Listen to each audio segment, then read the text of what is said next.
India மணிக்கு 11,000 kilometre வேகத்துல ஒரு புதிய ஏவுகணை சோதனை செய்ய போகுதாம்.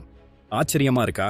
நம்ம நாட்டோட பாதுகாப்பு திறனை பலப்படுத்த விஷ்ணு திட்டம்னு ஒரு சூப்பர் திட்டத்துல நீண்ட கால ஹைப்பர்சோனிக் க்ரூஸ் ஏவுகணை ETLDHCM அப்படின்னு ஒன்னை நம்ம DRDOவும் இந்திய தனியார் நிறுவனங்களும் சேர்ந்து உருவாக்கி இருக்கிறாங்க.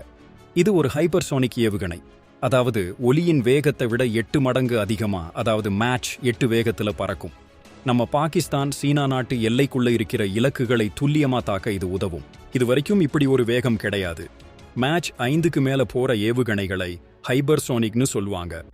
இது மேட்ச் 8 வேகத்துல போறதால எந்த ஒரு ரேடார்லையும் வான் பாதுகாப்புலையும் சிக்காதாம்.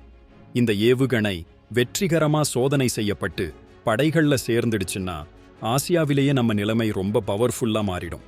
சுமார் 1500 கிலோமீட்டர் தூரம் வரைக்கும் போய் தாக்கக்கூடிய இது 2000 கிலோ எடை வரைக்கும் ஆயுதங்களை சுமந்து செல்லும். இதுல ஸ்கிராம்ஜெட் என்ஜின் இருக்கிறதால வளிமண்டல காத்தை இழுத்துக்கிட்டு நீண்ட நேரம் பறக்கும். போன வருஷம் நவம்பர்ல முதல் ஹைப்பர்சோனிக் ஏவுகணை சோதனை செஞ்சோம். ஒரு வருஷத்துக்குள்ளேயே இது 2வது பெரிய சாதனை.